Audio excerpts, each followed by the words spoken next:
इयत्ता 12वी विषय इतिहास प्रकरण 9 जग निर्वसाहतीकरण स्वाध्याय. प्रश्न पहिला अ. दिलेल्या पर्यायांपैकी योग्य पर्याय निवडून पूर्ण विधाने पुन्हा लिहा. 1. पहिल्या महायुद्धात डॅश व तुर्कस्तान या राष्ट्रांचा पराभव झाला.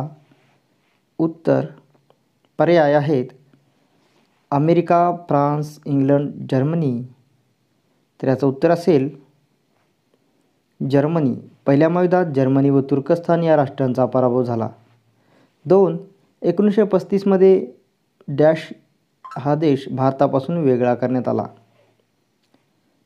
पर्याय म्यानमार, मालदीव, श्रीलंका, इराण. उत्तर म्यानमार.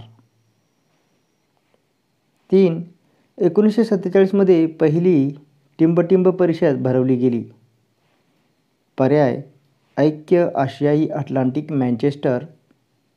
तर याचं उत्तर आहे आशियाई. 1947 पहिली आशियाई परिषद भरवली गेली. ब. पुढील संचामधील ब गटातील चुकीची जोडी दुरुस्त करून लिहा.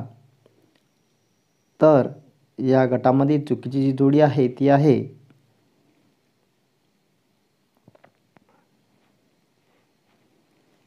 चौथी मँचेस्टर आशियाई ऐक्य परिषद. तर ही जी जोडी आहे ही चुकीची जोडी आहे. तर या जागी बरोबर जोडी असेल मँचेस्टर आफ्रिकी ऐक्य परिषद. प्रश्न दुसरा. दिलेल्या कारणांपैकी योग्य कारण निवडून विधान पूर्ण करा. 1. दुसऱ्या महायुद्ध काळात आफ्रिकेतील स्वातंत्र्य चळवळ अधिक तीव्र झाली. कारण. तर याचं कारण आहे पर्याय आहेत अ. आफ्रिकेतील वसाहतींनी परकीयांचे वर्चस्व झुगारून टाकले. ब. आफ्रिकेत पाश्चात्य शिक्षण पद्धती होती. क. दुसऱ्या महायुद्ध काळात इंग्रज व फ्रेंचांनी वसाहतींना काही अधिकार द्यायला सुरुवात केली. ड. पाश्चात्य देश दुसऱ्या महायुद्धात गुंतले. तर याचं उत्तर आहे क. दुसऱ्या महायुद्ध काळात इंग्रज व फ्रेंचांनी वसाहतींना काही अधिकार द्यायला सुरुवात केली. प्रश्न तिसरा. टिपा लिहा. 1. बांडुंग परिषद. तर याचं उत्तर आहे भारताने 1947 घेतलेल्या पहिल्या आशियाई परिषदेत आशियाई प्रादेशिकतावादाची संकल्पना आकारास आली. आशियातील जनतेचे प्रश्न परस्पर सहकार्याने सोडण्याचा निर्णय घेण्यात आला. या पार्श्वभूमीवर 1955 इंडोनेशियातील बांडुंग येथे आशियाई व आफ्रिकन राष्ट्रांची परिषद भरली. या परिषदेत आफ्रो आशियाई जनतेच्या प्रश्नांची चर्चा, जागतिक शांततेस प्राधान्य आणि परस्पर सहकार्यावर भर देण्याचे ठरले. बांडुंग परिषदेमुळे नव्याने स्वतंत्र निर्माण झालेल्या आशिया आफ्रिका खंडातील जनतेचे प्रश्न मार्गी लावण्यास मदत झाली. 2. आफ्रिकी ऐक्य कल्पना.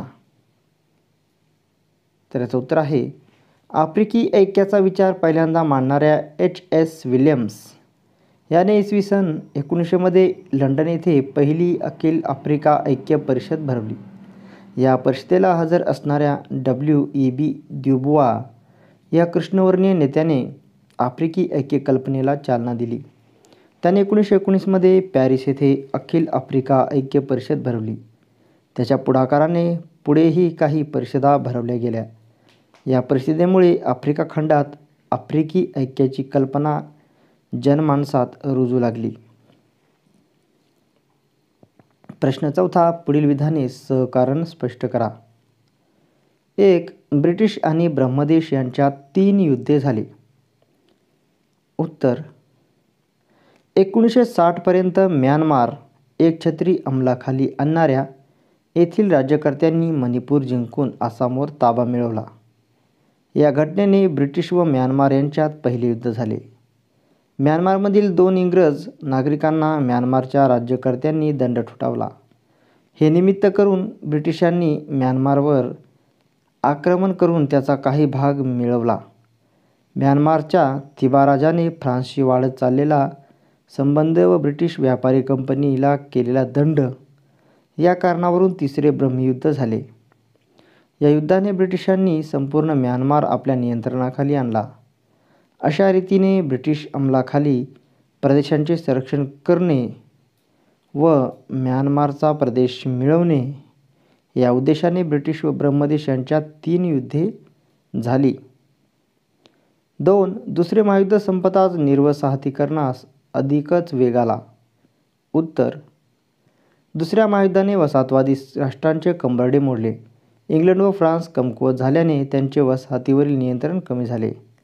दुसऱ्या महायुद्धानंतर आशिया आफ्रिकी खंडातील राष्ट्रांमध्ये राष्ट्रवादाला चालना मिळून स्वातंत्र्यलढे असे प्रकार होऊ लागले.